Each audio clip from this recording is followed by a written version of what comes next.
Sabe qual é o som mais alto do mundo? Não é um grito. Não é uma explosão. Não é o barulho de uma porta batendo com força. É o silêncio. O silêncio de uma mãe que acabou de ouvir a própria nora gritar, na frente de todos os vizinhos, que ela não tem mais utilidade. Me chamo Marlene Vieira dos Santos, tenho 67 anos, e o que eu vou te contar agora mudou tudo o que eu achava que sabia sobre família, gratidão e o preço do silêncio. Essa história não é fácil de contar. Passei meses mastigando cada detalhe, tentando entender onde foi que errei, o que fiz de tão grave para merecer o que aconteceu. Hoje eu sei que não errei em nada. Meu único erro foi amar demais quem não sabia reconhecer. Mas deixa eu começar pelo dia. O dia que dividiu minha vida em duas partes, o antes e o depois. Era uma quinta-feira de março, 3 horas da tarde. O sol estava forte, daquele jeito que esquenta a calçada e faz a gente querer ficar na sombra. Eu tinha ido ao mercadinho da esquina comprar pão e leite, coisas simples do dia a dia. Fazia isso toda tarde, era minha rotina há 5 anos, desde que tinha ido morar na casa do meu filho Marcelo. Quando virei a esquina da rua e avistei a casa, meu coração parou. Tinha alguma coisa errada, muito errada. No jardim da frente, onde costumava ter só as plantinhas que eu mesma cuidava, tinha caixas, sacolas, roupas espalhadas. E enquanto eu caminhava devagar, tentando entender o que estava vendo, fui reconhecendo cada peça. A blusa florida que eu usava nos domingos, o vestido azul que guardava para ocasiões especiais, as sapatilhas que minha irmã tinha me dado de aniversário. Eram as minhas coisas. Todas as minhas coisas. Jogadas no jardim como se fossem entulho de obra. Meu corpo inteiro gelou. As pernas ficaram pesadas, mas continuei andando. Precisava entender. Precisava acreditar que havia alguma explicação, algum engano, alguma coisa que fizesse sentido. Foi quando eu vi ela. Minha nora Patrícia estava de pé na varanda, com os braços cruzados sobre o peito e aquele sorriso de canto que eu conhecia bem demais. O sorriso de quem está satisfeito com o que fez. O sorriso de quem planejou algo e finalmente executou. Parei no portão. Minha mão tremia segurando a sacola do mercado. Olhei para ela esperando alguma explicação, alguma palavra, qualquer coisa. O que eu recebi foi um grito. Até que enfim apareceu, Dona Marlene. Tava demorando, hein? Suas coisas estão aí. Pode pegar e ir embora. Você não tem mais utilidade aqui. Aquela palavra entrou no meu peito como uma faca. Utilidade. Como se eu fosse um eletrodoméstico velho que parou de funcionar. Como se todos aqueles anos cuidando da casa, cozinhando, limpando, lavando, cuidando do meu neto, não significassem absolutamente nada. Os vizinhos começaram a aparecer. Dona Neuza, que morava na casa da frente, saiu para o portão com a mão na boca. Seu Osvaldo, o senhor do número 42, parou de varrer a calçada e ficou olhando. Dona Carmen, da Casa Amarela, apareceu na janela. Até as crianças que brincavam na rua pararam para assistir. Era um espetáculo. E eu era a atração principal. Patrícia continuou gritando, agora mais alto, para ter certeza de que todo mundo ouvisse. Disse que eu era um peso, que só dava despesa, que ela não aguentava mais ter que dividir a casa com uma velha que não contribuía com nada. Cada palavra era um soco. Cada frase era uma humilhação. E meu filho? Meu Marcelo? Ele estava encostado no batente da porta, de braços cruzados, olhando para o chão. Não disse uma palavra. Não moveu um músculo. O homem que eu criei sozinha, que carreguei nas costas durante anos, que protegi de tudo e de todos, estava ali, assistindo a própria mãe ser humilhada em praça pública e não fazia nada. Eu quis gritar. Quis perguntar como ele podia permitir aquilo. Quis sacudir ele pelos ombros e fazer ele olhar nos meus olhos e me explicar que tipo de filho ele tinha se tornado. Mas minha voz não saiu. Minha garganta estava travada por um nó que doía mais do que qualquer palavra que eu pudesse dizer. Foi então que eu olhei para cima, para o segundo andar da casa, e o que eu vi naquele momento ficou gravado na minha alma para sempre. Meu netinho Pedro estava com o rostinho colado no vidro da janela do quarto dele. Ele chorava. Chorava daquele jeito que criança chora quando não entende o que está acontecendo, mas sabe que é coisa ruim. Ele batia na janela com as mãozinhas, gritando: "Vovó, vovó, mas ninguém subia para abrir a porta para ele, ninguém deixava ele descer. Aquela imagem me destruiu por dentro. Meu neto, meu Pedro, o menino que eu ajudei a criar, que eu coloquei para dormir tantas noites, que eu levei para a escola tantas manhãs, estava preso atrás de uma janela enquanto me expulsavam da vida dele. Patrícia viu que eu estava olhando para cima e gritou de novo. Para de fazer drama, dona Marlene. Pega suas coisas e vai embora logo. A gente não tem o dia todo. Eu respirei fundo. Fechei os olhos por um segundo. E quando abri, alguma coisa dentro de mim tinha mudado. Não sei explicar direito o que foi. Era como se uma chave tivesse virado. Como se a Marlene, que aceitava tudo calada, que engolia desaforo para não criar problema, que se diminuía para caber nos espaços que sobravam, tivesse simplesmente ido embora. E no lugar dela, tinha aparecido uma mulher que eu não conhecia há muito tempo. Uma mulher que eu tinha esquecido que existia. Caminhei devagar até o jardim, sem pressa, sem demonstrar desespero. Olhei para as minhas coisas espalhadas no chão e escolhi apenas uma sacola. Coloquei dentro algumas roupas, minha bolsa com os documentos, o terço que era da minha mãe. Deixei todo o resto ali. Patrícia ficou olhando, esperando que eu implorasse, esperando que eu chorasse, esperando o show que ela tinha planejado assistir. Mas eu não dei esse gosto para ela. Levantei a sacola, ajeitei minha bolsa no ombro e caminhei em direção ao portão. Quando passei por Patrícia, ela arregalou os olhos, surpresa com minha calma. Quando passei por Marcelo, ele finalmente levantou o olhar. Nossos olhos se encontraram por um segundo, e eu vi ali tudo o que precisava ver. Vergonha, covardia e a certeza de que ele sabia que estava errado, mas não tinha coragem de fazer nada. Continuei andando. Antes de sair pelo portão, parei. Virei uma última vez. Não para olhar para Patrícia, não para olhar para o Marcelo. Olhei para cima, para a janela onde Pedro ainda estava chorando, ainda batendo no vidro, ainda gritando meu nome. Coloquei a mão no coração. Foi meu jeito de dizer para ele que a vovó amava ele, que a vovó sempre ia amar ele, que aquilo não era culpa dele e que um dia, quando ele crescesse, eu ia explicar tudo. Depois virei as costas e fui embora. Não olhei para trás de novo. Dona Neuza veio correndo atrás de mim quando eu já estava na esquina. Ela estava com os olhos cheios de lágrimas, indignada com o que tinha acabado de presenciar. Perguntou se eu estava bem, se precisava de alguma coisa, se queria ir para a casa dela tomar uma água. Eu agradeci. Disse que estava bem, que ia para a casa da minha irmã em Sorocaba, que ia ficar tudo certo. Ela me abraçou forte e sussurrou no meu ouvido. Dona Marlene, o que essa mulher fez com a senhora foi uma crueldade. Deus vê tudo. Um dia ela vai pagar. Eu não respondi.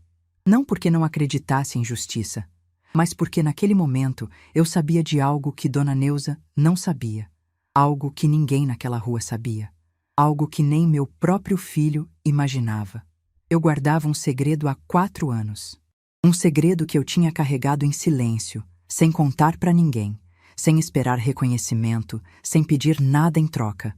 Um segredo que tinha me custado tudo que eu tinha no mundo e que agora, com minha partida, ia finalmente vir à tona. Mas isso vocês vão entender mais pra frente. Por enquanto, o que importa é que eu estava ali, na esquina daquela rua, com 67 anos de vida, uma sacola de roupa na mão e absolutamente nenhum lugar para ir além da casa da minha irmã a 2 horas de distância. Enquanto caminhava em direção ao ponto de ônibus, com minha sacola de roupas e minha bolsa de documentos, pensei em tudo o que tinha acontecido nos últimos anos. Nas noites em claro, cuidando de Pedro quando ele tinha febre. Nas manhãs, acordando às 5 para deixar o café pronto antes de todo mundo acordar. Nas tardes inteiras, passando roupa enquanto Patrícia assistia a novela no sofá. Nos jantares que eu preparava com carinho e comia sozinha na cozinha porque não tinha mais lugar para mim na mesa da sala. Pensei nas vezes que lavei o banheiro 3 vezes no mesmo dia, porque Patrícia dizia que eu não tinha limpado direito.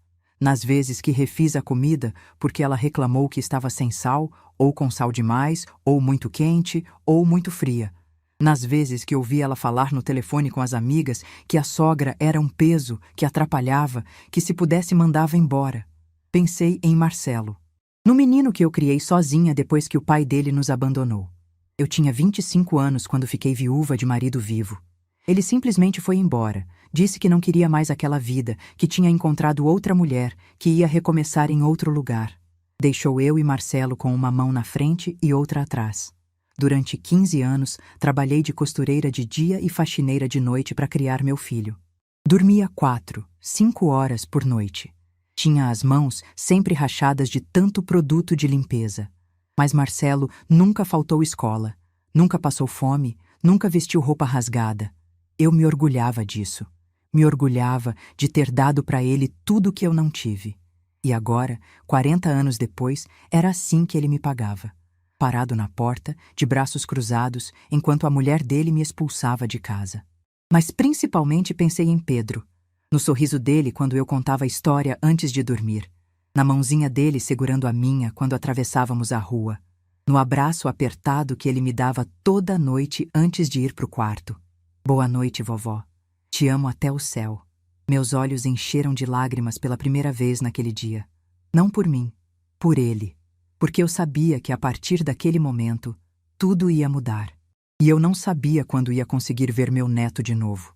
O ônibus para Sorocaba saía às 5 da tarde. Fiquei sentada num banco da rodoviária, esperando, olhando as pessoas passarem. Famílias inteiras viajando juntas. Avós segurando a mão dos netos. Filhos carregando as malas das mães. Cenas normais de um dia normal. Coisas que eu achava que faziam parte da minha vida e que de repente tinham sido arrancadas de mim. Quando o ônibus finalmente chegou, comprei a passagem, sentei no banco do fundo e encostei a cabeça na janela. O sol estava começando a se pôr, pintando o céu de laranja e rosa, e eu fiquei ali, olhando a cidade passar, pensando em como a vida pode mudar em questão de horas. De manhã, eu tinha acordado naquela casa achando que era meu lar. De tarde, eu estava num ônibus com uma sacola de roupa, indo embora sem saber quando voltaria. Mas sabe o que é estranho? Eu não sentia raiva. Não sentia desespero. O que eu sentia era uma paz estranha, uma calma que não fazia sentido diante de tudo o que tinha acontecido. Acho que era porque eu sabia a verdade. Eu sabia o que tinha feito por aquela família nos últimos 4 anos. Eu sabia o tamanho do meu sacrifício, o peso das minhas escolhas, o preço que paguei em silêncio para proteger quem eu amava. E eu sabia que muito em breve eles também iam descobrir. Fechei os olhos e deixei o balanço do ônibus me embalar. A estrada era longa até Sorocaba, mas pela primeira vez em muito tempo eu não estava com pressa de chegar a lugar nenhum. Estava apenas indo embora. Indo em direção a algum lugar onde eu pudesse existir sem pedir desculpas por estar viva. O silêncio daquela tarde, quando peguei minha sacola e fui embora sem olhar para trás, foi o silêncio mais poderoso da minha vida. Não era o silêncio de quem não tem o que dizer. Era o silêncio de quem sabe demais, de quem carrega um segredo grande demais, de quem escolheu não destruir, mesmo podendo. Patrícia gritou que eu não tinha mais utilidade. Ela não fazia ideia do quanto estava enganada, e muito em breve, da pior forma possível, ela ia descobrir. Para vocês entenderem o que veio depois, eu preciso voltar no tempo. Preciso contar o que aconteceu 4 anos antes daquele dia na calçada. Porque foi ali que tudo começou. Foi ali que eu tomei a decisão que mudou minha vida para sempre. Era uma manhã fria de março. Daquelas manhãs de inverno paulista, onde o vento corta o rosto e a gente precisa de 2 blusas para sair de casa. Pedro tinha acabado de fazer 3 anos. Era um menino esperto, cheio de energia, daqueles que acordam cedo e só param de correr quando a noite chega. Naquela época, eu já morava na casa do Marcelo há 1 ano. Tinha vendido meu apartamento simples no interior para ajudar ele com a entrada do financiamento da casa nova. Foi ideia da Patrícia, na verdade. Ela disse que seria melhor para todo mundo se eu viesse morar com eles. Que eu podia ajudar com o Pedro, que eles precisavam de alguém de confiança, que seria bom para mim não ficar sozinha. Eu acreditei. Achei que seria o começo de uma fase bonita da minha vida. Avó presente, família reunida, neto crescendo perto de mim. Como eu estava enganada. Mas naquela manhã de junho, nada disso importava ainda. O que importava era que Pedro tinha acordado diferente. Estava mais quieto que o normal, não quis tomar café, ficou deitado no sofá, olhando para o teto. Patrícia achou que era manha. Disse para eu não dar atenção. Que criança faz isso para chamar atenção? Mas eu conhecia meu neto. Conhecia cada expressão daquele rostinho, cada mudança de humor, cada sinal. E alguma coisa estava errada. No dia seguinte, Pedro acordou com febre. Não era uma febre comum, dessas que passa com um banho morno e um remedinho. Era uma febre alta, persistente, que não baixava com nada. Patrícia ficou preocupada e levou ele no pronto-socorro. Voltaram de madrugada com uma receita de antibiótico e a recomendação de observar. Uma semana depois, a febre tinha ido embora, mas Pedro continuava estranho. Estava pálido, cansado, não queria brincar. Manchas roxas começaram a aparecer nos bracinhos dele, sem motivo aparente. Ele não tinha caído, não tinha batido em lugar nenhum. As manchas simplesmente apareciam. Foi aí que Patrícia realmente se assustou.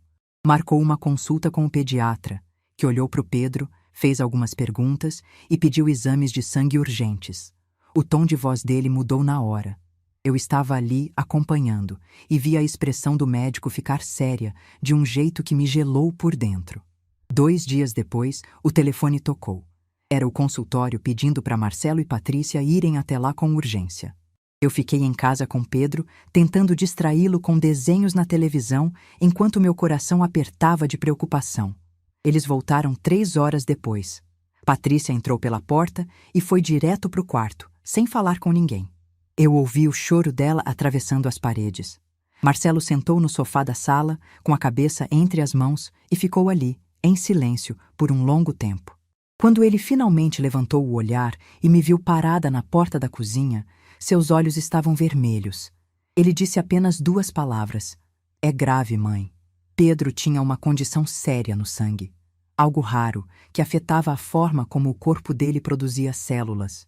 O médico explicou que existia tratamento, que a medicina tinha avançado muito, que com acompanhamento adequado, Pedro poderia ter uma vida normal. Mas o tratamento era caro, muito caro. Nos dias seguintes, a casa virou um caos silencioso. Patrícia passava horas no telefone com o plano de saúde, tentando entender o que era coberto e o que não era. A resposta foi devastadora.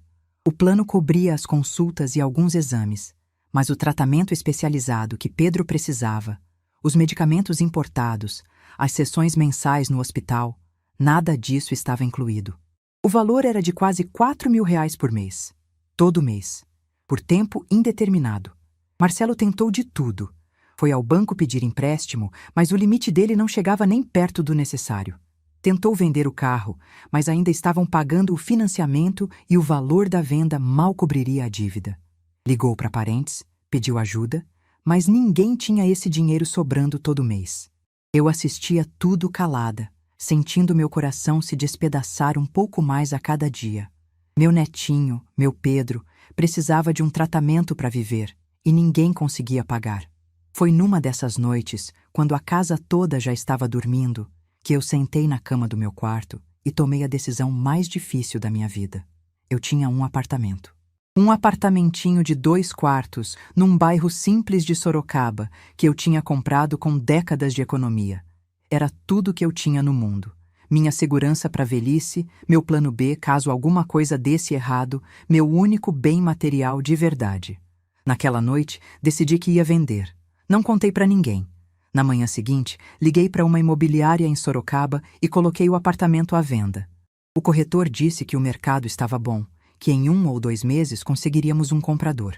Eu disse para ele que precisava ser rápido, que era urgente. 40 dias depois, o apartamento foi vendido. O valor foi menor do que eu esperava, mas era o suficiente. Suficiente para garantir o tratamento de Pedro por muitos anos, se eu administrasse direito. Com o dinheiro na conta, fui até o hospital onde Pedro fazia acompanhamento. Pedi para falar com a assistente social, uma moça jovem chamada Fernanda, que tinha olhos bondosos e um jeito calmo de falar. Expliquei para ela o que eu queria fazer. Queria criar um fundo de doação anônima. Todo mês, o hospital receberia o valor necessário para o tratamento completo do Pedro. Medicamentos, sessões, exames, tudo. E ninguém, absolutamente ninguém, poderia saber que era eu. Fernanda me olhou por um longo momento. Depois perguntou baixinho se eu tinha certeza, se eu entendia o que estava fazendo. Eu disse que sim, que era meu neto, que eu daria minha vida por ele se fosse preciso. Ela assentiu devagar e disse que ia providenciar tudo, que minha identidade seria protegida, que a família de Pedro receberia apenas a informação de que um doador anônimo estava cobrindo os custos do tratamento. Quando saí daquele hospital, eu não tinha mais apartamento, não tinha mais reserva financeira, não tinha mais plano B. Tudo que eu tinha era a certeza de que meu neto ia ter o tratamento que precisava. Na semana seguinte, Patrícia recebeu uma ligação do hospital. Eu estava na cozinha preparando o almoço quando ela atendeu. Ouvi a voz dela mudar de tom, de preocupada para confusa, de confusa para incrédula. Quando ela desligou, ficou parada no meio da sala, olhando para o nada. Marcelo perguntou o que tinha acontecido. Ela disse, ainda sem acreditar. O hospital ligou. Disse que apareceu um doador anônimo. Alguém vai pagar todo o tratamento do Pedro, todo mês. Eles não sabem quem é. Marcelo levantou do sofá, abraçou a esposa e os dois choraram juntos. Choraram de alívio, de gratidão, de uma esperança que eles achavam que tinham perdido. Eu fiquei na porta da cozinha, assistindo aquela cena, com um pano de prato na mão e um nó na garganta. Quis dizer que era eu. Quis gritar que tinha vendido tudo que tinha para salvar o neto deles. Quis receber pelo menos um olhar de reconhecimento, um abraço de agradecimento. Mas não disse nada. Voltei para a cozinha e continuei preparando o almoço. Nos meses e anos que se seguiram, o tratamento de Pedro funcionou perfeitamente. Ele foi melhorando aos poucos, ganhando cor, ganhando energia, voltando a ser o menino alegre que sempre foi. As manchas pararam de aparecer. As febres sumiram, os exames foram ficando cada vez melhores. A família toda agradecia ao doador misterioso. Patrícia dizia que era um anjo, alguém enviado por Deus para salvar o filho dela. Marcelo concordava, emocionado. Eles nunca suspeitaram que o anjo dormia no quarto dos fundos da casa deles. Enquanto isso, eu ia me virando como podia. Quando o dinheiro do apartamento começou a diminuir, passei a fazer trabalhos escondidos. Costurava para fora, fazia bolos de encomenda, qualquer coisa para manter o depósito mensal no hospital. Acordava às 4 da manhã para costurar antes de todo mundo acordar. Entregava os bolos quando Patrícia saía para fazer compras. Ninguém sabia de nada. Cortei gastos em tudo que podia. Parei de comprar remédios que eu achava menos importantes. O remédio da pressão eu ainda tomava, mas o da artrite, o do colesterol, esses eu fui deixando de lado. Dizia para mim mesma que não era tão grave assim, que meu corpo ia aguentar. Diminuí minhas refeições para sobrar mais no fim do mês. No café da manhã, tomava só café preto. No almoço, comia menos que todo mundo, dizendo que não estava com fome. À noite, muitas vezes ia dormir com o estômago vazio. Emagreci quase 8 quilos em 2 anos, mas ninguém percebeu. Ou se percebeu, não disse nada. Passei a usar as mesmas roupas de sempre, dizendo que não precisava de nada novo. Quando Patrícia comentava que eu vivia com as mesmas blusas, eu ria e dizia que gostava delas, que me sentia confortável. Não contava que tinha vendido metade do meu guarda-roupa num brechó para conseguir dinheiro extra num mês mais apertado. Patrícia reclamava que eu não contribuía com as despesas da casa. Dizia que eu era uma boca a mais, um peso, alguém que só dava trabalho. Marcelo ouvia calado, nunca me defendia. E eu engolia cada palavra, cada humilhação, cada olhar de desprezo. Porque toda vez que a dor ficava grande demais, eu olhava para o Pedro. Via ele correndo pelo quintal, saudável, feliz, cheio de vida. Via ele brincando com os amiguinhos da escola, jogando bola no campinho do bairro, subindo nas árvores do jardim. Cada risada dele, cada momento de alegria era a prova de que meu sacrifício valia a pena. Às vezes à noite, quando eu colocava ele para dormir, Pedro segurava minha mão e dizia: "Vovó, você é a melhor vovó do mundo." E eu segurava o choro, beijava a testa dele e respondia: "E você é o melhor neto do universo inteiro." Ele não sabia. Nunca vai saber o que eu fiz por ele. E tudo bem, porque eu não fiz para receber agradecimento. Fiz porque amo. E amor de verdade não cobra, não exige, não espera retorno. Amor de verdade simplesmente dá. E eu dei tudo. Dei até não ter mais nada. O segredo pesava. Teve noites que eu chorei sozinha no meu quarto, querendo contar a verdade, querendo que alguém reconhecesse o que eu estava fazendo. Mas eu sabia que se contasse, Patrícia jamais aceitaria. O orgulho dela era grande demais. Ela preferiria deixar o filho sem tratamento a admitir que dependia da sogra que tanto desprezava. Então eu guardei. Guardei o segredo por 4 anos inteiros. 4 anos de doações mensais. 4 anos de sacrifício silencioso. 4 anos vendo meu neto crescer saudável enquanto eu definhava aos poucos, sem que ninguém percebesse ou se importasse. E então veio aquela quinta-feira de março. Aquela tarde ensolarada em que Patrícia jogou minhas coisas no jardim e gritou que eu não tinha mais utilidade. Ela não sabia. Não fazia a menor ideia de que a mulher que ela estava expulsando era a mesma pessoa que mantinha o filho dela vivo há 4 anos. Mas ia saber. Muito em breve, ia saber.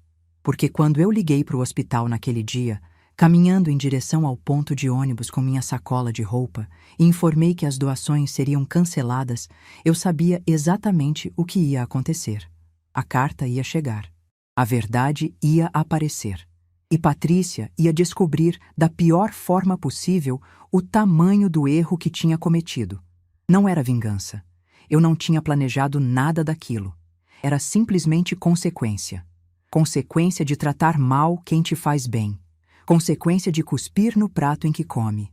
Consequência de confundir silêncio com fraqueza e bondade com submissão. O ônibus para Sorocaba balançava na estrada escura e eu olhava pela janela sem ver nada. Minha mente estava longe, repassando os últimos 4 anos, cada sacrifício, cada humilhação, cada momento em que engoli o choro e continuei em frente. Eu tinha dado tudo, absolutamente tudo, e agora não tinha mais nada para dar. A pergunta que ficava martelando na minha cabeça era: quanto tempo até eles descobrirem? Quanto tempo até a carta chegar?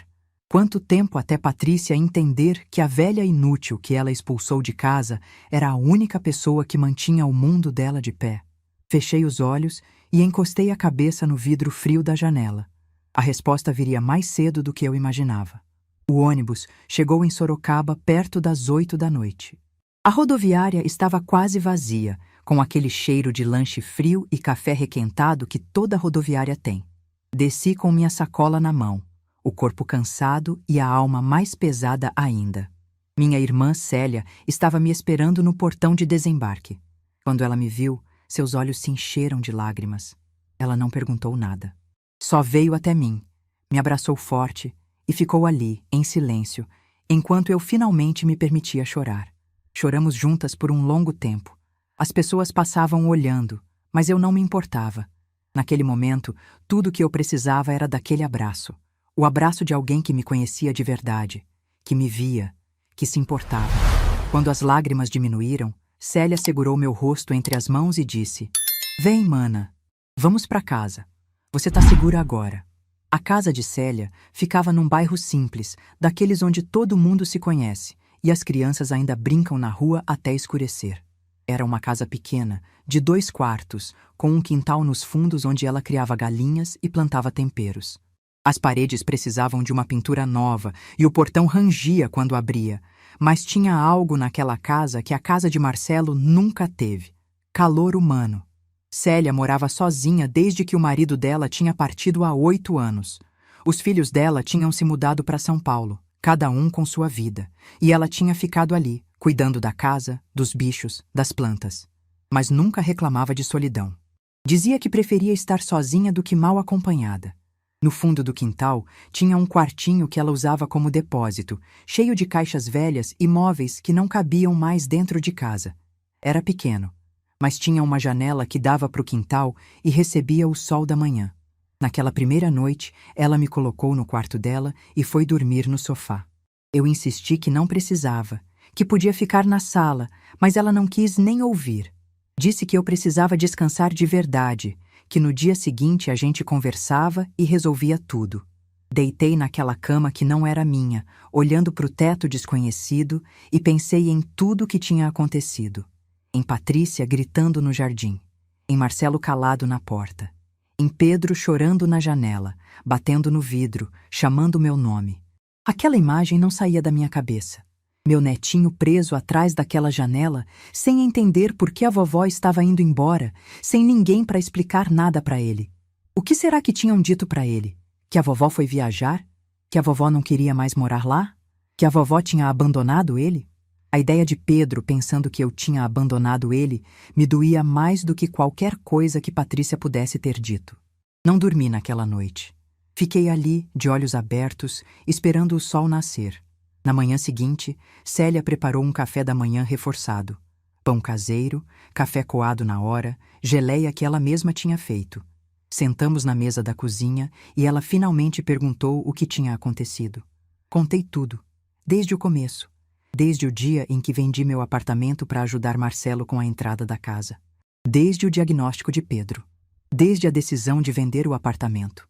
Contei sobre as doações anônimas, sobre os sacrifícios, sobre as humilhações que engoli em silêncio durante 4 anos.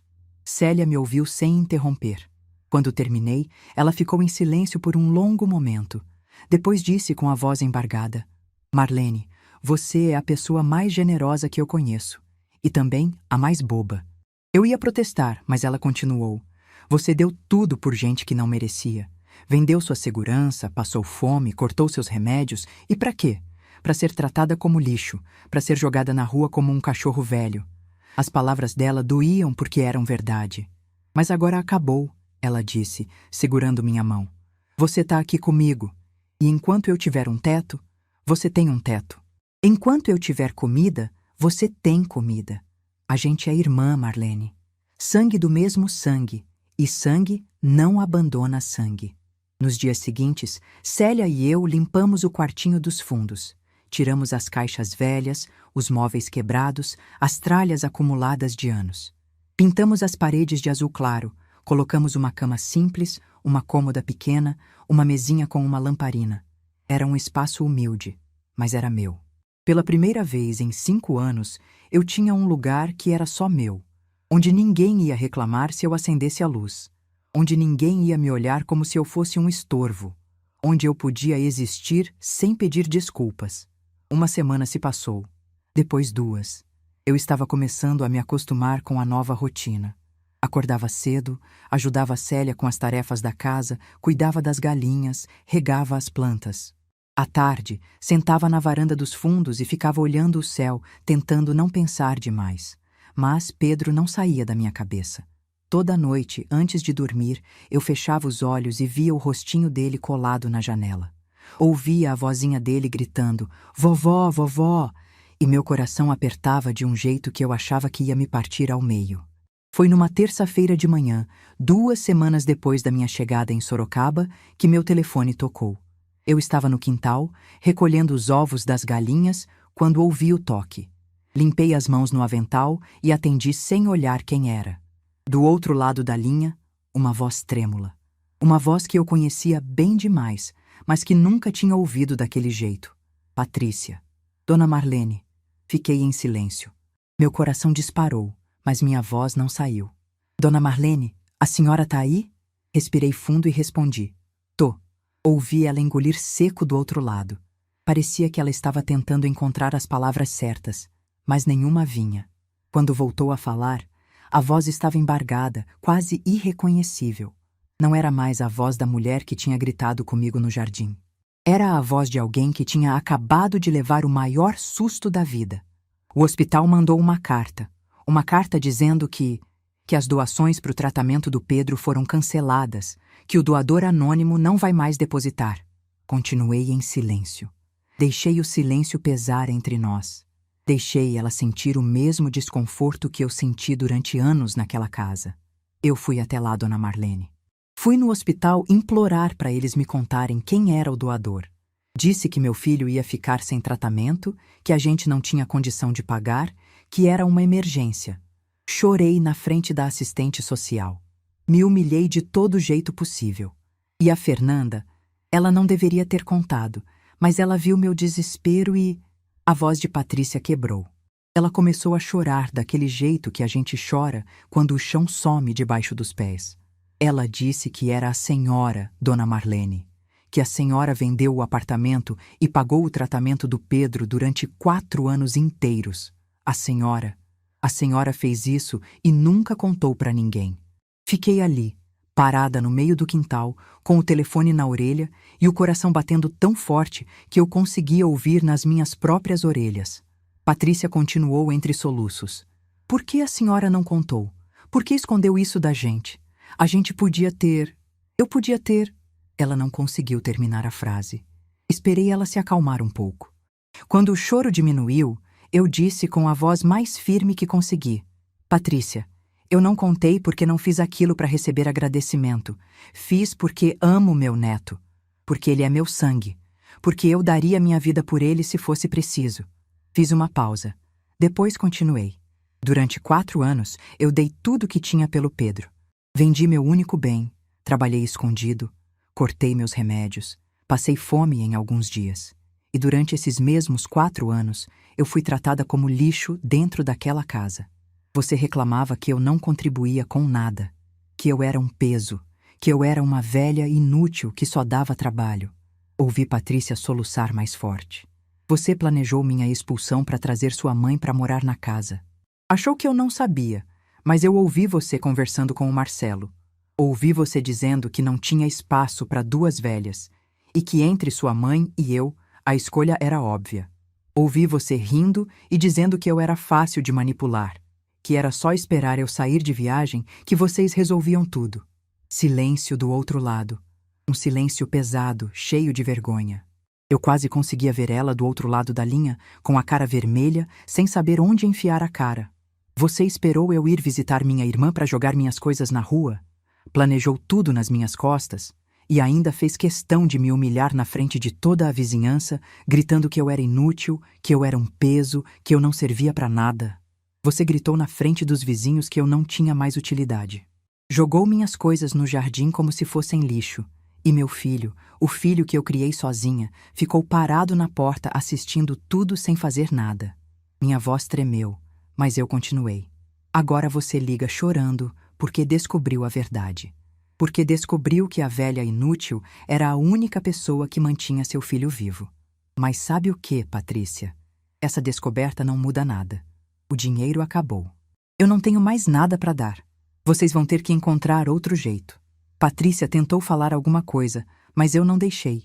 Eu amava morar perto do meu neto. Amava cuidar dele, ver ele crescer, fazer parte da vida dele. Vocês tiraram isso de mim. Tiraram da forma mais cruel possível. E agora querem que eu continue me sacrificando? Não, Patrícia. Acabou. Ela chorava sem parar agora. Entre os soluços, conseguiu dizer: Dona Marlene, por favor, o Pedro, ele precisa. O Pedro tem pai e mãe. Tem avós do lado da mãe que estavam tão ansiosos para ocupar meu lugar. Vocês vão dar um jeito, porque eu já dei tudo o que podia. E o que recebi em troca foi a porta da rua. Fiz uma pausa. Respirei fundo. Se você quiser me trazer o Pedro para visitar, minha porta está aberta. Ele é meu neto, e eu amo ele mais do que tudo. Mas eu não volto para aquela casa. Nunca mais. Desliguei o telefone antes que ela pudesse responder. Minhas mãos tremiam. Minhas pernas também. O coração batia tão forte que parecia querer sair do peito. Precisei sentar ali mesmo, no banquinho do quintal, porque achei que ia cair. As galinhas ciscavam ao meu redor, alheias a tudo, e eu ficava ali, olhando para o nada, tentando processar o que tinha acabado de acontecer. Eu tinha enfrentado Patrícia. Depois de anos engolindo tudo calada, eu finalmente tinha dito o que pensava. E não tinha gritado, não tinha chorado, não tinha implorado. Tinha falado com a calma de quem sabe a verdade, de quem não deve nada a ninguém. Célia veio correndo quando me viu sentada ali, parada, com o telefone ainda na mão. Perguntou o que tinha acontecido, quem tinha ligado, se eu estava bem.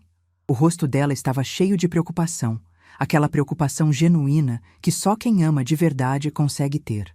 Eu contei tudo, cada palavra da conversa, e ela ficou em silêncio, me abraçando enquanto eu tentava processar o que tinha acabado de fazer. Pela primeira vez em 4 anos, eu tinha dito a verdade. Tinha colocado para fora tudo que estava engasgado. Tinha enfrentado Patrícia sem gritar, sem chorar, sem implorar, apenas com a verdade nua e crua. E sabe o que eu senti? Alívio. Um alívio enorme, que parecia tirar um peso das minhas costas que eu nem sabia que estava carregando. Célia me olhou com admiração e disse: Você foi muito corajosa, mana. Muito corajosa. Eu balancei a cabeça. Não foi coragem, Célia. Foi cansaço.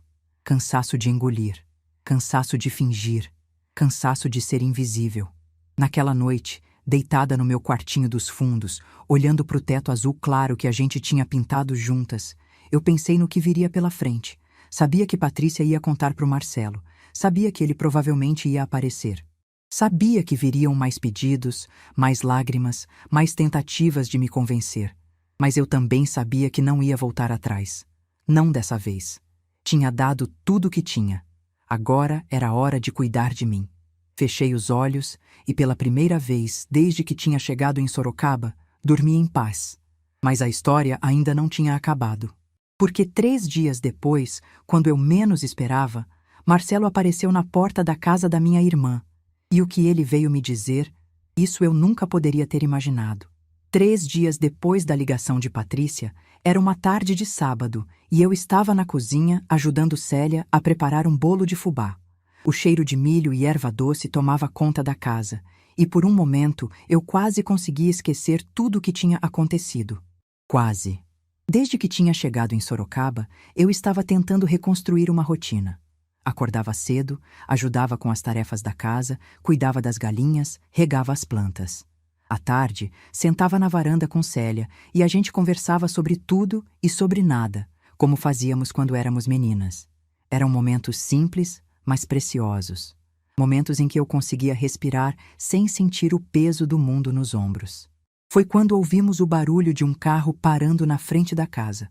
Era estranho porque a rua de Célia era tranquila, quase não passava carro. Ela foi até a janela, afastou a cortina e se virou para mim com uma expressão séria. Marlene, é o Marcelo. Meu coração disparou. Larguei a colher na tigela e fiquei parada no meio da cozinha, sem saber o que fazer. Uma parte de mim queria correr para o quartinho dos fundos e fingir que não estava. Outra parte sabia que esse momento ia chegar mais cedo ou mais tarde. Quer que eu mande ele embora? Célia perguntou, já com a mão na maçaneta.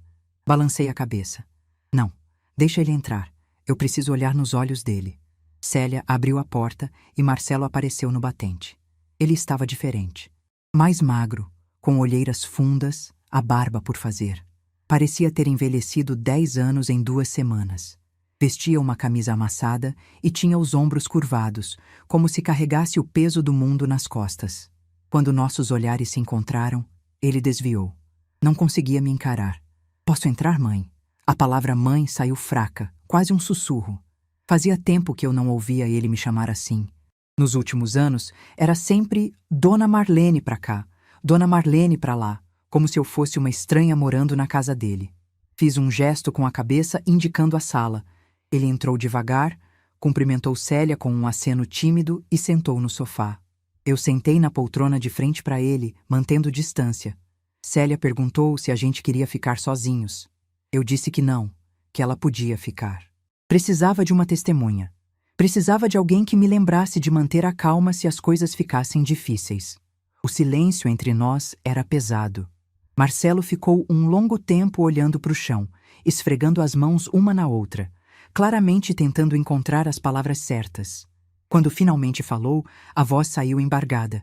Mãe, eu não sabia. Juro por tudo que é mais sagrado que eu não sabia que era a senhora. Fiquei em silêncio, esperando ele continuar.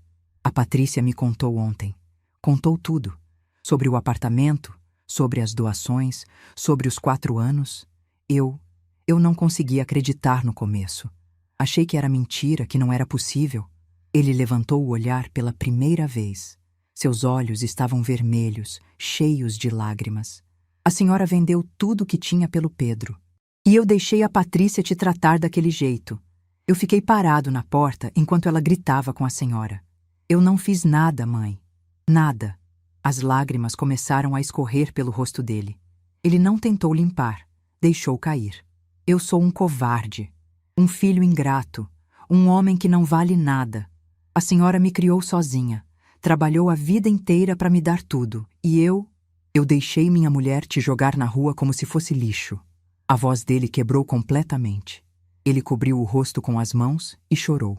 Chorou daquele jeito que homem chora quando finalmente deixa cair a máscara, com soluços profundos, com o corpo todo tremendo. Célia me olhou, esperando que eu fosse até ele, que eu abraçasse, que eu dissesse que estava tudo bem. Mas eu não me movi. Fiquei ali, sentada, assistindo meu filho chorar. Não era crueldade, era proteção. Eu já tinha corrido para abraçar, para perdoar, para fingir que estava tudo bem tantas vezes na vida. E todas as vezes eu tinha saído machucada. Dessa vez, eu precisava esperar. Precisava ouvir tudo que ele tinha para dizer antes de decidir qualquer coisa. Quando o choro diminuiu, Marcelo enxugou o rosto com a manga da camisa e continuou. A Patrícia tá desesperada.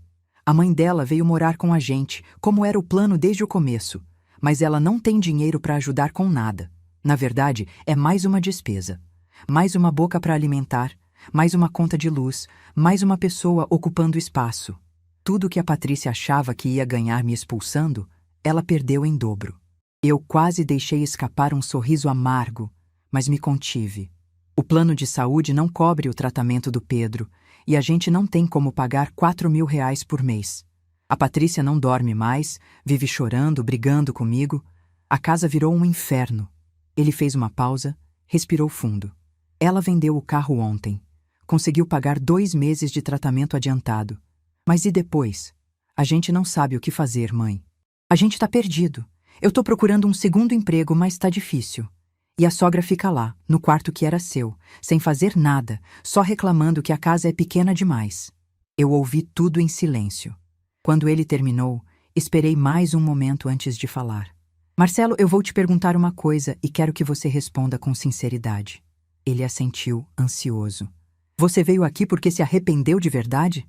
Ou veio porque precisa que eu volte a pagar o tratamento do Pedro? A pergunta caiu entre nós como uma bomba. Marcelo arregalou os olhos, claramente pego de surpresa. Abriu a boca para responder, mas nenhuma palavra saiu. Porque se você veio só por causa do dinheiro, pode ir embora agora. Eu já disse para sua mulher e vou repetir para você. O dinheiro acabou. Eu não tenho mais nada. Vendi tudo que tinha, dei tudo que podia e agora não sobrou nada. Não é por causa do dinheiro, mãe, ele disse rapidamente. Eu vim porque precisava te pedir perdão. Precisava olhar nos seus olhos e dizer que eu errei, que eu fui o pior filho do mundo. Então me responde outra coisa, eu continuei. Se a Patrícia não tivesse descoberto sobre as doações, você estaria aqui? Se tudo tivesse continuado como estava, com o doador anônimo pagando tudo, você teria vindo me procurar? Silêncio. O silêncio dele foi a resposta mais honesta que eu poderia receber. Foi o que eu pensei, eu disse, sem raiva, sem mágoa, apenas com a clareza de quem finalmente enxerga a verdade. Mãe, Deixa eu terminar, Marcelo. Eu preciso falar umas coisas e você precisa ouvir. Ele fechou a boca e assentiu. Eu te criei sozinha. Seu pai foi embora quando você tinha 7 anos e eu fiquei com você. Trabalhei de costureira de dia e faxineira de noite para você não passar fome. Tive as mãos rachadas de tanto produto de limpeza. Dormi 4 horas por noite durante anos. Mas você nunca faltou escola, nunca passou necessidade, nunca vestiu roupa rasgada. As lágrimas voltaram aos olhos dele. Quando você casou com a Patrícia, eu vendi meu apartamento para ajudar vocês com a entrada do financiamento. Larguei tudo que eu tinha construído para ir morar com vocês, achando que ia ser uma fase boa da minha vida, achando que ia ter uma família de novo. Fiz uma pausa, engolindo o nó que se formava na minha garganta. Mas desde o primeiro dia, eu fui tratada como empregada. Pior que empregada, porque empregada pelo menos recebe salário e respeito. Eu cozinhava, limpava, lavava, passava, cuidava do Pedro e ainda assim era vista como um peso, como uma velha inútil que só dava trabalho. Eu devia ter falado alguma coisa, Marcelo disse baixinho. Eu via como a Patrícia te tratava e não fazia nada. Eu sou um covarde, mãe. Você é, eu concordei. E isso dói mais do que qualquer coisa que a Patrícia fez. Porque dela eu não esperava nada. Mas de você, meu filho, eu esperava tudo. Ele abaixou a cabeça, derrotado. Quando o Pedro ficou doente, eu não pensei 2 vezes. Vendi meu apartamento, minha única segurança, para pagar o tratamento dele. E fiz isso em segredo porque sabia que vocês nunca aceitariam a ajuda da velha inútil. O orgulho de vocês era grande demais. A senhora podia ter contado... Pra quê, Marcelo? Pra Patrícia me humilhar dizendo que não precisava da minha caridade? Pra você ficar constrangido? Eu preferi fazer em silêncio. Preferi salvar meu neto sem esperar nada em troca. Levantei da poltrona e fui até a janela. Olhei para o quintal da Célia, para os temperos que ela cultivava com tanto carinho, para as galinhas ciscando na terra. Durante 4 anos, eu passei fome para garantir que o depósito fosse feito todo mês. Cortei meus remédios, vendi minhas roupas, trabalhei escondida fazendo bolo e costura. E durante esses mesmos 4 anos, eu ouvi sua mulher me chamar de peso, de inútil, de velha, que não contribuía com nada. Me virei para olhar para ele. A ironia, Marcelo, é que eu era a única pessoa que contribuía de verdade. Sem mim, seu filho não teria tratamento. Sem mim, vocês teriam perdido tudo tentando pagar aquelas contas. E mesmo assim, eu era tratada como lixo. Marcelo levantou do sofá e veio até mim. Ficou de joelhos na minha frente, segurando minhas mãos, chorando como uma criança. Me perdoa, mãe. Por favor, me perdoa. Eu sei que não mereço. Eu sei que fui horrível. Mas eu preciso do seu perdão. Preciso saber que ainda tenho uma mãe. Olhei para ele ali, de joelhos, implorando perdão. E senti uma mistura de emoções que nem eu conseguia entender. Raiva, tristeza, amor, decepção. Tudo junto. Tudo misturado. Soltei minhas mãos das dele e coloquei no rosto do meu filho.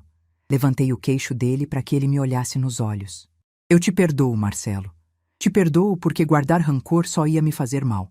Mas perdoar não significa esquecer. E não significa que as coisas vão voltar a ser como eram. Ele assentiu, ainda chorando. Eu não vou voltar para sua casa. Nunca mais. Meu lugar agora é aqui, com minha irmã, no meu quartinho dos fundos. É um lugar simples, mas é meu.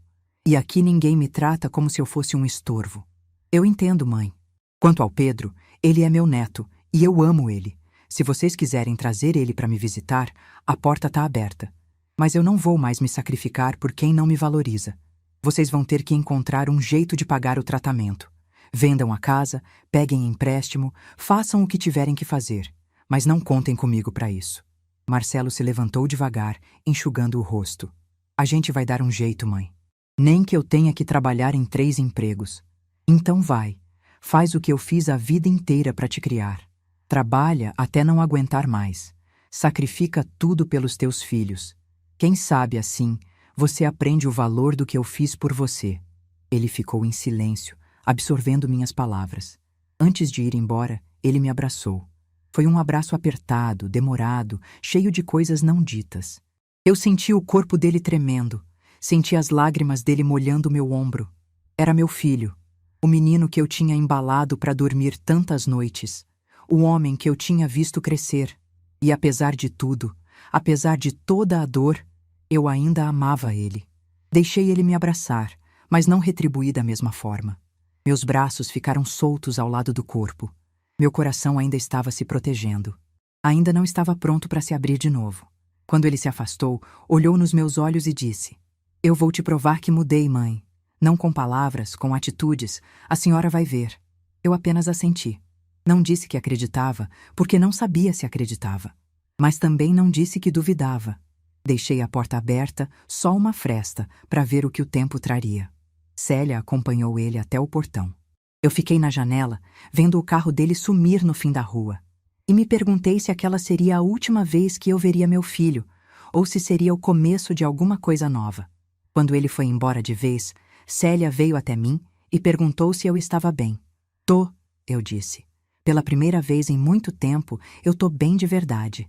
Naquela noite, deitada no meu quartinho, pensei em tudo que tinha acontecido. Marcelo tinha vindo pedir perdão. Tinha chorado, tinha se humilhado, tinha reconhecido seus erros. Era mais do que eu esperava receber. Mas eu também sabia que palavras são fáceis. O difícil é mudar de verdade. O difícil é sustentar essa mudança quando a poeira baixar e a vida voltar ao normal.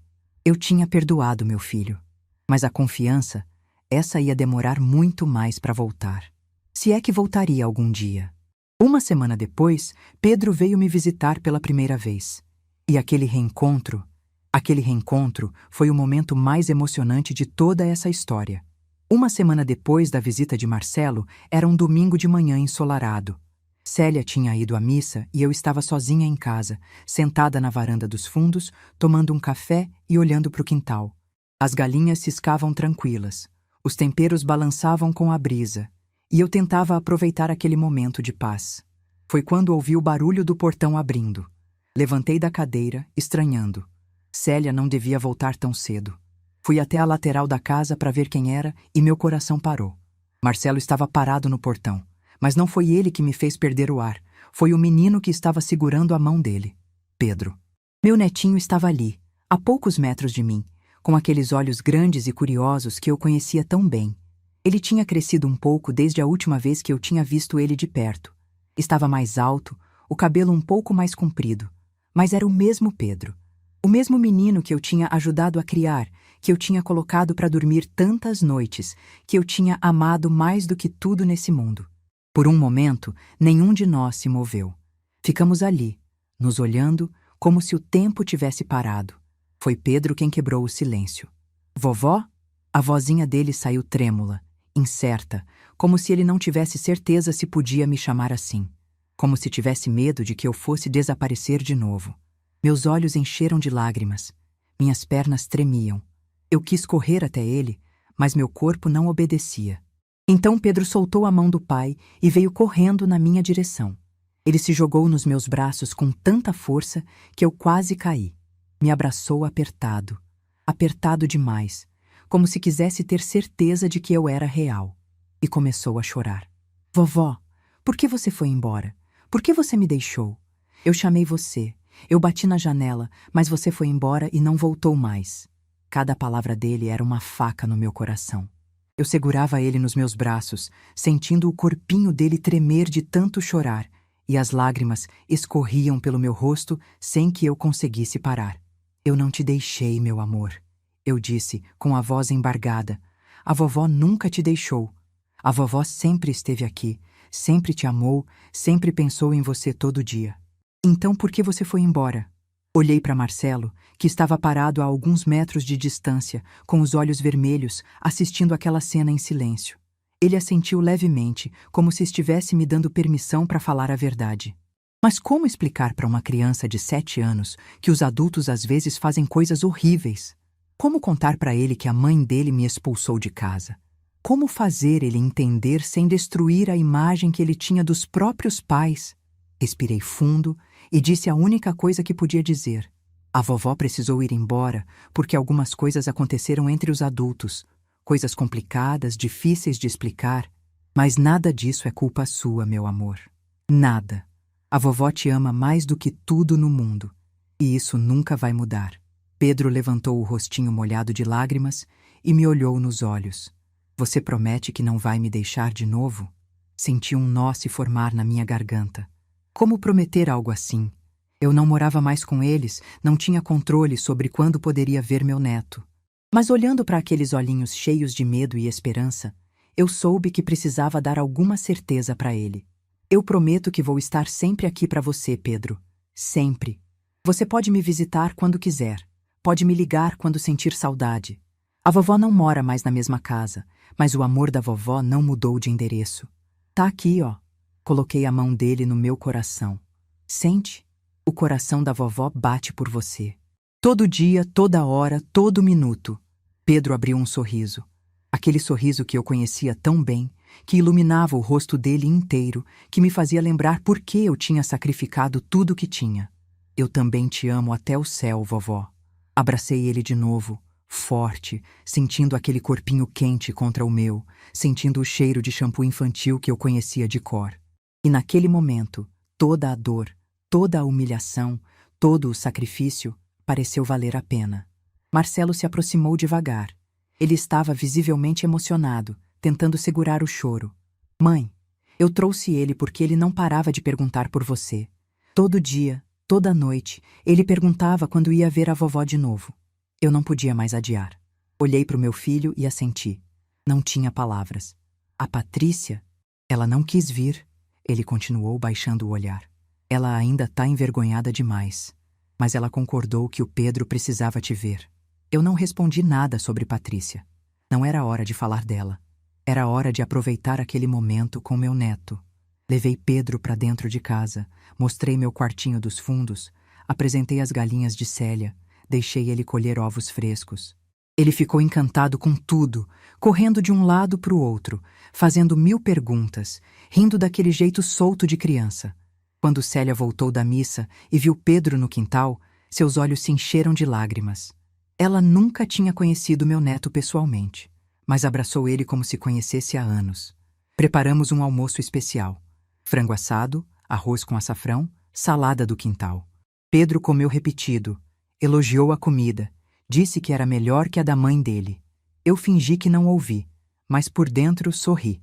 Depois do almoço, enquanto Pedro brincava no quintal com um cachorro vira-lata que tinha aparecido na casa da Célia, Marcelo veio conversar comigo.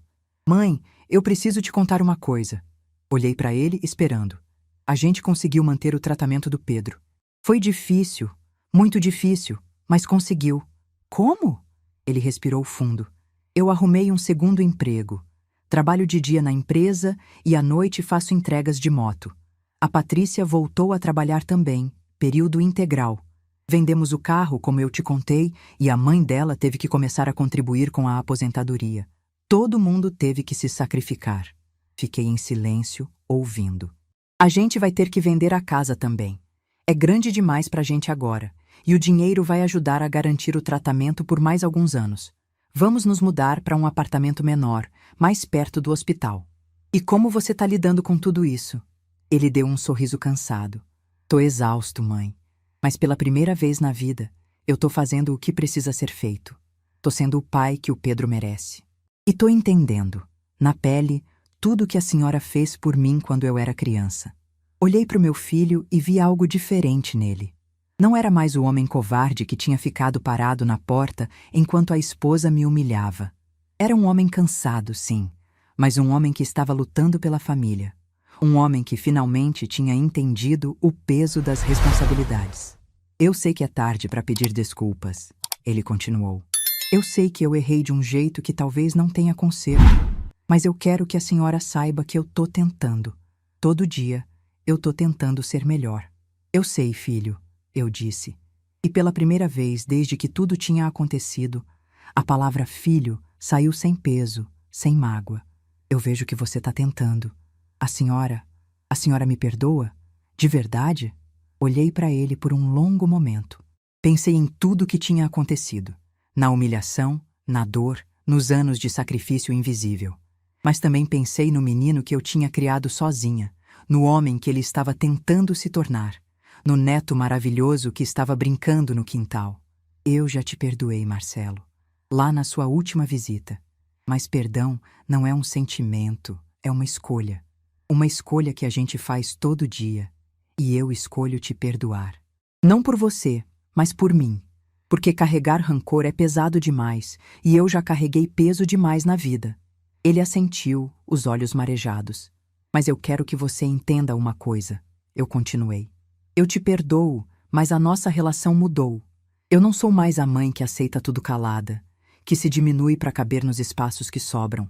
Eu sou uma mulher que aprendeu, aos 67 anos, que merece respeito. Que merece ser vista.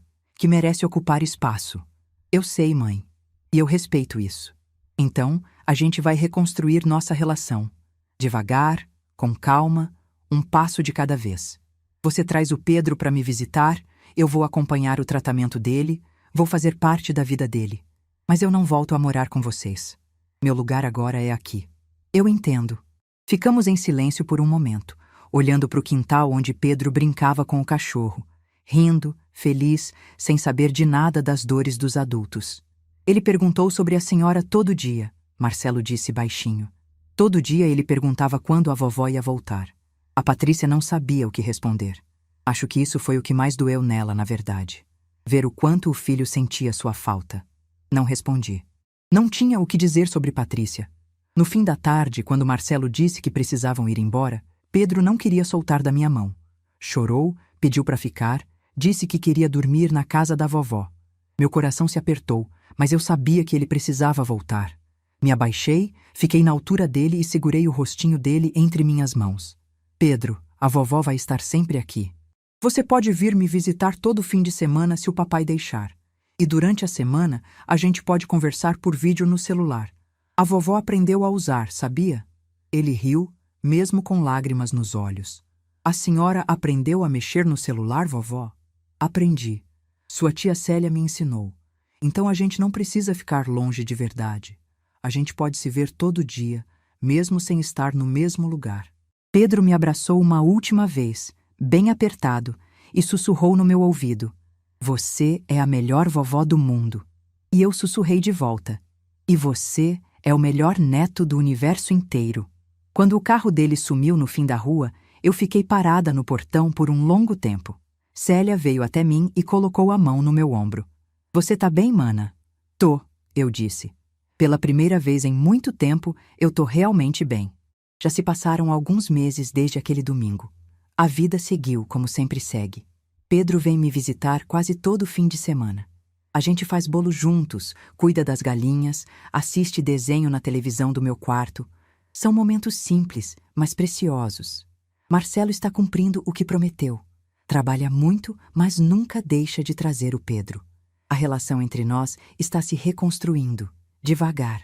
Não é perfeita, talvez nunca seja, mas é honesta. Patrícia nunca mais olhou na minha cara, e eu agradeço por isso. Algumas pessoas não merecem nosso perdão. Eu escolhi gastar minha energia com quem vale a pena. O tratamento de Pedro continua indo bem. Os exames estão estáveis, ele está crescendo saudável. Não sei como eles estão pagando, e não é mais da minha conta. Eles estão se virando, como eu me virei a vida inteira. Eu aprendi, nesses meses, que a vida começa de verdade quando a gente para de viver para os outros e começa a viver para si mesmo. Não é egoísmo. É sobrevivência. É amor próprio. É entender que a gente não pode encher o copo dos outros se o nosso está vazio. Hoje, aos 67 anos, eu finalmente entendo o que significa ser livre. Não é ter dinheiro, não é ter uma casa grande, não é ter uma família perfeita. É poder acordar de manhã e não sentir medo. É poder olhar no espelho e gostar da pessoa que vê. É poder dizer não sem culpa, e sim com alegria. Minha nora gritou que eu não tinha mais utilidade. E sabe de uma coisa? Ela estava certa. Eu não tinha mais utilidade para ela. Porque utilidade é o que a gente tem para quem nos usa. E eu não sou mais uma pessoa que se deixa usar. Hoje eu tenho valor. Valor para mim mesma, valor para minha irmã, valor para o meu neto. Um valor que não depende do que eu faço pelos outros, mas do que eu sou. Simplesmente do que eu sou. O silêncio daquela tarde, quando peguei minha sacola e fui embora sem olhar para trás, foi o silêncio que salvou minha vida. Foi o silêncio que me ensinou que a gente não precisa gritar para ser ouvido, que a gente não precisa brigar para vencer, que às vezes a maior vitória é simplesmente ir embora. Eu fui embora. E ao ir embora, eu me encontrei. Se essa história tocou seu coração, deixe seu like, se inscreva no canal e comente aqui embaixo. No meu lugar, o que você faria? Sua mensagem pode iluminar o dia de alguém.